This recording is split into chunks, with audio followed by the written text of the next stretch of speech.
Non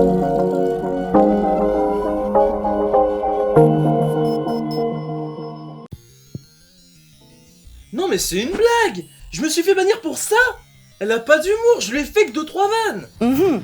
C'était quoi les vannes? Par exemple, j'ai écrit au cinéma elle prend 3 places. Et c'est pas la plus drôle encore. Mais ça va rien lui faire ça, c'est pas du cyberharcèlement. Alors, on va reprendre les bases. D'après cet article du code pénal, le harcèlement, c'est des paroles ou comportements violents qui font du mal à quelqu'un. Ça peut être sur son physique, son sexe, son identité de genre, son orientation sexuelle, son handicap, ses troubles de la communication, son groupe social ou alors ce qu'elle aime. Ça doit arriver plusieurs fois et être fait par plusieurs personnes ou une seule. Et que les harceleurs se soient mis d'accord ou non. Et le cyberharcèlement est une forme d'harcèlement qui se passe en ligne. Non, elle l'a cherché aussi. Alors je veux dire, c'est sa liberté d'expression de poster des vidéos. Mais alors qu'elle respecte la mienne de poster un commentaire marrant. Déjà, dans la liberté d'expression, il y a la liberté d'information et d'opinion.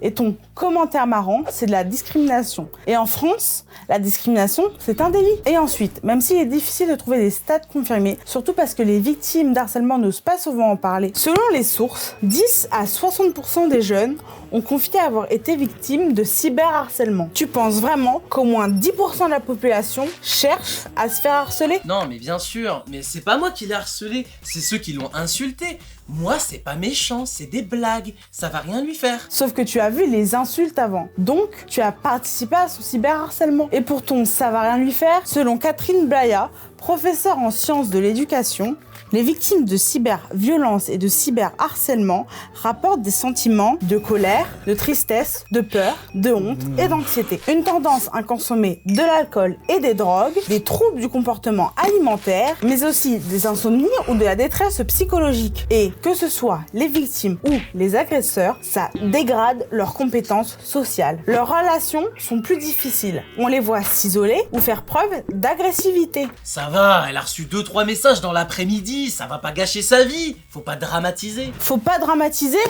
C'est toi qui minimises. Dans ces conditions, ça peut lui provoquer un traumatisme. Elle a reçu énormément de messages violents en très peu de temps. C'est extrêmement éprouvant. Elle aurait très bien pu le vivre comme un événement traumatisant. Ok, et donc? Et laisse-moi finir, déjà un traumatisme c'est grave et ça peut déclencher des troubles du stress post-traumatique. Et ça fait quoi un stress post-traumatique? Ça dépend des gens. Par exemple, il y en a qui revivent leur traumatisme en cauchemar. D'autres évitent tout ce qui leur rappelle leur trauma. Et certaines personnes ont le sentiment d'une menace permanente. Ça les pousse à l'hypervigilance. C'est quoi ça, l'hypervigilance? C'est quand t'es hyper vigilant.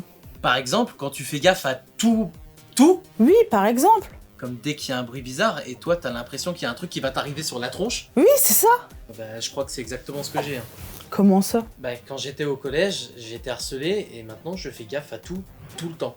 Donc tu comprends ce que tu lui as fait vivre avec ce que t'appelles des vannes? C'est vrai que même les blagues ça me faisait du mal. Faut que je lui présente mes excuses? Tu peux faire mieux. Tu peux signaler son cyberharcèlement. Il suffit de contacter le 3018.